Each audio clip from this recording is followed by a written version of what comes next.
தேவனே நான் ஓமதண்டையில்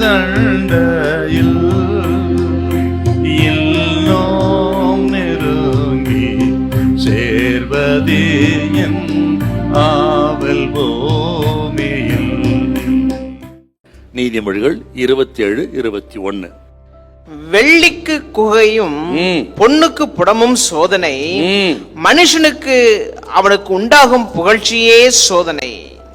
வெள்ளிக்கு குகையும் பொன்னுக்கு புடமும் சோதனை, மனுஷனுக்கு அவனுக்கு உண்டாகும் புகழ்ச்சியே சோதனை. இங்க உலைக்களம் எதுன்னு கேட்டீங்கன்னா இது வித்தியாசமானதுங்க. புகழ்ச்சி. தேவ பிள்ளைகளுக்கு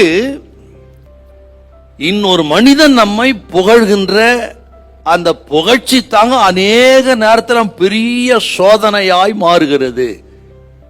அதுதான் அனுபவிச்சு சொல்றாருங்க அவர்.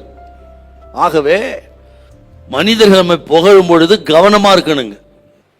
சுருக்கமாக சொல்ல போனால், புகழ்ச்சி வரும்பொழுது தன்னை தாழ்த்தி தேவ சமூகத்தில் ஒப்பு கொடுத்து விட்டால் அவன் வெற்றி பெறுகிற மனுஷனா இருக்கிறான்.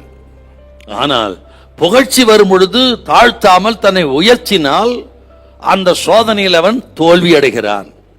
தேவ பிள்ளைகளுக்கு வெற்றியின் தோல்வி எங்க இருக்குது பாத்தீங்களா? இதுதாங்க சாலமோன் சொல்றது.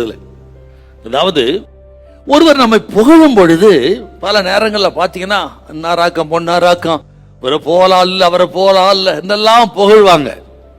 புகழ்ச்சி தாங்க கேடு நமக்கு. நம்ம தடுமாறு இடம், தடம் மாறுகிற இடம், விழுந்து போற இடமே புகழ்ச்சி தான். கவனிக்கணுங்க.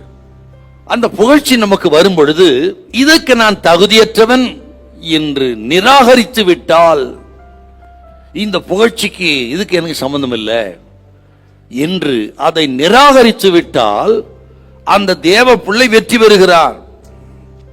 தேவன் வைத்த அந்த தேர்வில் வெற்றி பெற்று விடுகிறார். இதுதாங்க சாலமோன் சொல்றாரு. சில நேரங்களில் சோதனை எப்படி வருங்க. இப்படிப்பட்ட சோதனை வரும்பொழுதெல்லாம் கர்த்தருடைய பிள்ளைகள், இதுக்கு நான் எவ்வளவேனும் தகுதியற்றவன் சுவாமி, நான் ஒன்றுக்கு உதவாது, நான் நல்ல கிருபைய நான் ஒன்றுக்கு கொண்டு வந்ததில்லப்பா, நான் எப்படி ஆரம்பிச்சேன் இன்னைக்கு இவ்வளவு தூரம் இருக்கிறேன்னா ஆண்டோடைய கிருபை இறக்கம் தயவு, எனக்கு ஞானம்லாம் ஒன்றும் இல்லை, எல்லாம் கிருபைதான் என்று புகழ்ச்சியை நிராகரித்து விட்டு நீங்கள் ஆண்டவருக்கு அர்ப்பணித்து விட்டால், தாழ்த்தி விட்டால் தேவன் வைத்த சோதனையில் வெற்றி பெறுகிறீர்கள். ஆண்டவரையே உயர்த்துங்கள், உங்கள் உயர்வு அதிர்ச்சி கொண்டே இருக்கும். உங்களை தாழ்த்தி வெறுமையாக்கி அந்த சோதனையை நம்ம ஜெயிக்கணும். ஹல்லேலூயா, ஹல்லேலூயா.